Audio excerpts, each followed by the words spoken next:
Today we are seeing that loose sketching, even using continuous lines, is not complicated. In fact, we will go through 3 steps to create a really lovely urban sketch, the perfect urban sketching technique, at least for me, for my mood and for how I enjoy creating art. I hope you enjoy this. I'm sure that by the end you will be sketching along, feeling really happy, feeling really loose and creating really wonderful semi-abstract art. If you want to learn more about these techniques, then just check out sketchloose.co.uk. Link down below, you'll find my completely free course where you can start to develop these techniques even more. Today we're going to have fun, go back to basics, do some continuous line urban sketching. Simple 3-step process to take our little blank sketchbook page and turn it into something really fun. We're using a fountain pen with some carbon ink in, that's waterproof ink. Equally, you could use a fine line or something like that. We'll be splashing on some water, and I've just got a Chinese style brush with a nice big nib and my normal set of watercolours over here. Now you can find all of these listed on my supplies link down below, along with my pens and my ink. And my sketchbook today is, of course, a C. White Brighton sketchbook, A5 or half letter sized, with some nice, reasonably good quality watercolour paper in. So this is 200 grams per square metre, so it can take a little bit of a beating with our watercolours.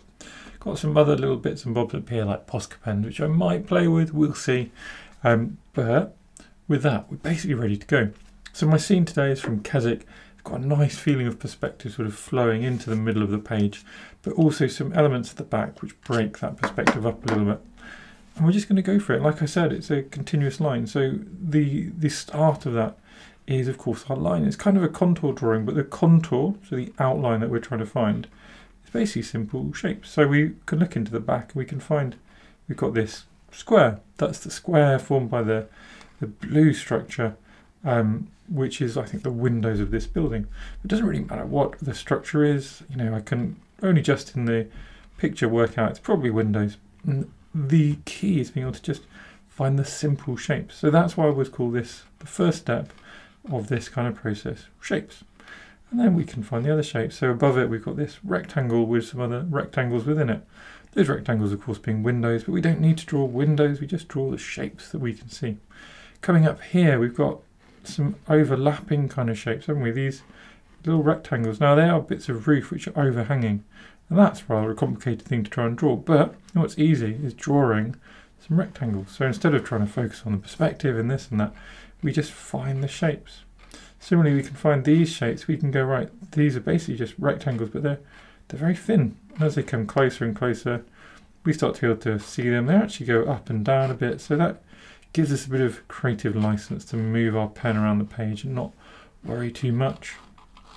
Then we can come down, we can sort of match the window shapes, these rectangles going back as well. And then we can come along one more time and let's find the tops of some of these signs, and they are just above head height, and the street is also I think on a little bit of a slope, so that messes with our idea of perspective even more. But that again just gives us a bit of creative liberty where we can have a little play and not get things perfect but still make it feel real. We've got a few people, so I'm going to get these people in early, and their heads are all approximately on a level if we ignore that there's a bit of a slope to this scene.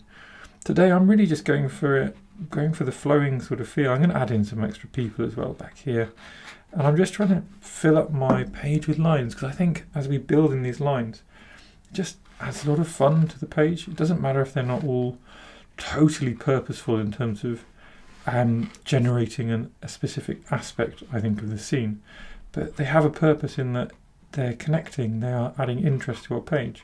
We don't want to just aimlessly scribble, so I'm not flying around the page and just adding lines for no reason. What I'm doing is I'm going, oh, I think this bit looks a bit quiet, so I can introduce a bit of visual noise being a couple more lines. Or perhaps this bit here, this distant, I actually want to keep quiet, so I can ignore some bits. I can pop this man in, for example. Just pop the man in the back. Maybe pop the little, I'm not sure what it is, perhaps it's a set of flowers outside a building, but it's kind of just a rectangle consisting of little rectangles. And this can stay empty because that's what I feel this part of the scene needs. It doesn't need a load of extra visual noise. This sign is basically a square. That's quite fun to add in. And then of course we do want the perspective here. Now I want to match the top of the building. So the top of this building comes to about the middle of this building, and then it angles up very steeply, and then comes to about the top of this last rectangle we added in. Made a little smudge on the page. These things happen, and don't worry about it. It will disappear when we add our colours for sure. Then got a couple more window shapes we can add in there, and then there's a couple more down here. Again, do we need all of them? Maybe not. So I'm going to leave one of them undone, and then we'll work it out in a bit if we want the last one in or not. Got another sort of edge of our building coming in here, the top of the sign. We can just sense check. Are we in the right height of the page? I think we are. And this is where we start to break the perspective again. Breaking up the perspective is great because if everything flows all in one direction, it feels a bit samey. If we suddenly get to the edge and look, we've got this interesting window, it's got lots of jewellery in, so we can just suggest these kind of little shapes. They're kind of half busts, aren't they, with little necklaces on. But if we just suggest these little shapes in the window, it becomes, I mean, you can't tell what that is, can you? But you can tell it's a shop window. It becomes interesting without us having to over-explain anything or overdo it. Coming down here, we've actually got half a height of building here, and then some steep dark windows, so we just add those in. We can do a little bit of scratching. This is where we don't want to do too much. This is why I said I'm not flying around, I'm not making it noisy and busy for no reason. So don't hatch for hatching's sake, but if you feel it's going to add something, do pop it in. Now as we come around, what I do like about this scene is having these wires. So I'm going to bring them in, and I'm going to give them these little circles to suggest they've got little lights or something going on, and it is going to get very busy, and that's okay. That's why we've left space in other places. I might just come down now though, because also we've got a lot of space in the middle here which perhaps we don't want, but we can use this space to explain a bit more about the street. Get these little got all these drains, and we can use these drains to get the perspective in the street feeling good. And a couple more lines up here, and I think there I'll probably leave it with a signature and my initials, and all of that was literally today all in one line. And despite it being a bit loose and chaotic, I also think you can focus on the perspective, and that's what I think the key to loose sketching is actually, although it's a bit mad, it's all based in principles. And that's the kind of thing I like to teach. That's what I spend a lot of time in my courses going through, is perspective and shapes and simplifying to allow us to then take risks. And that's the kind of workshops you'll find on sketchloose.co.uk, for example. But without further ado, that's step one. Step one is finding that perspective and the shapes and building up our scene, leaving bits out and adding bits in. Now we come to the fun, the loose colours. So how am I going to do this? Well, one of my favourite things to do is start with the sky. So I'm going to use my quite sizable brush here. Long handle, quite a long, it's not enormous, but it's got quite a long set of fibres to it. And then I'm going to get the mood of the scene using this brush. And the mood here for me is, how do we describe it? Sort of murky, isn't it? So this is Cumbria, this is Keswick, and it was in winter that I took this photo. So why not have a little sort of sepia brown sky with a little bit of indigo in there as well, just touching it in. And that will hopefully billow and form those gentle clouds. You can see sort of gentle movement in the sky. There's a lot of white. It's actually quite a light sky. It's just, we want to make it interesting as well and capture something else. Then this generic moodiness, I'm just going to drag down and start being a little bit more out there. So I want a bit more warmth. So I'm going to add some quinacridone sienna to a bit of that indigo. That will give us a slightly toned down but warm brown, a bit like a burnt umber. And that we can sort of start playing into our scene and start finding bits of interest, bits of, you know, something punching out. A lot of these houses are white, so we'll leave them white for now. We're just going to play with some of these other colours first. So a little bit of blue perhaps to come down this street. That will neutralise with that quinacridone, blue and orange being opposite each other, complementary on the colour wheel in colour theory. So we get this kind of mixing which will neutralise out, even if we use some quite punchy blues. And that blue is playing with the idea. If you squint, maybe you could persuade yourself there's some blue in those bricks. Certainly they're more blue than they are red for me. So that's where we are being loose and just letting the colours sort of be playful on the page. We've got some bright colours there as well, haven't we? We've got a yellow man, we've got some yellows coming out of windows. So I'm going to just use some of those ideas from the scene. A little bit of yellow, for example, in some of these windows. Can pop some yellow over here as well. Might even do it quite thickly and just as a little standout moment over here. And then I want things to come and pool in the middle, just link. All these linkages for me are what makes watercolours really interesting. Having things just play together and unexpected things happening. This is what makes watercolours so much more exciting than other media. When you're sketching quickly, you can just generate these amazing effects without actually having to do it yourself. It all happens if you just encourage the colours to do their thing. So we can get these pooling just by touching things, moving things around. What else might we want to do? We don't want to do too much. I'm going to splash some water in just to get some other textures going. Maybe even get some little touches of turquoise in. Little turquoise. These are both cobalt colours, so they should, I think, feel quite nice together. Feel quite sort of happy on the page together. In the background, a little bit more of our brown, our kind of deep kind of sepia brown, just to send it further back. What else? What else can we add? Well, look, we've got this nice, got a lot of negative space here, but what we could do is use this orange to come around. Then we've got this warm and cool side. We're contrasting the two sides of our paper very heavily, but also let them link and let these colours play in the middle. Anything else that we could do? Well, there's always loads that we could do.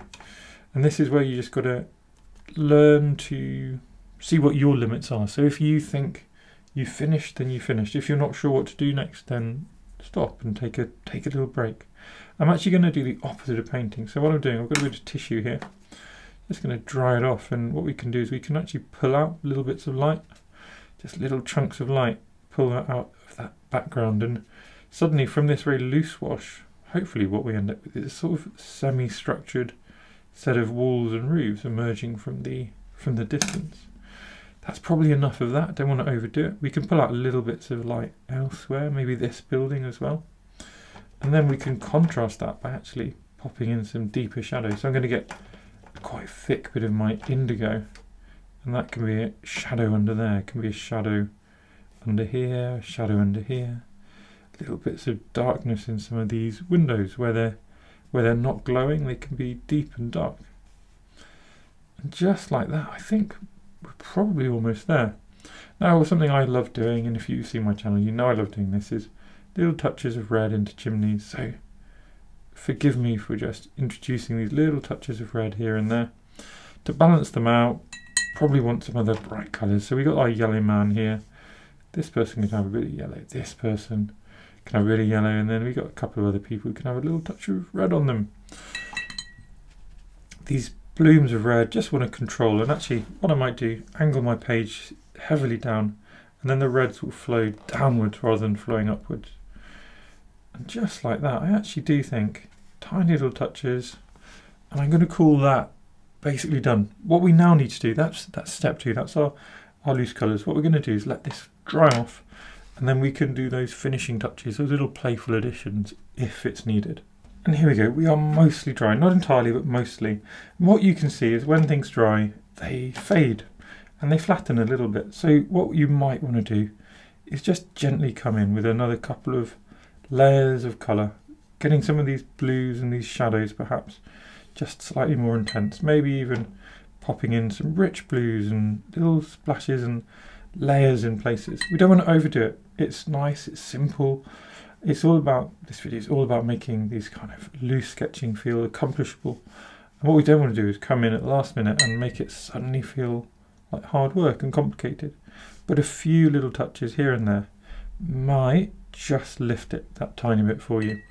This is also where if you want, you could add some more ink. Because our colours are actually really transparent here and they're light and loose, I don't think I need more ink, and more ink would be to bring some of those lines forward.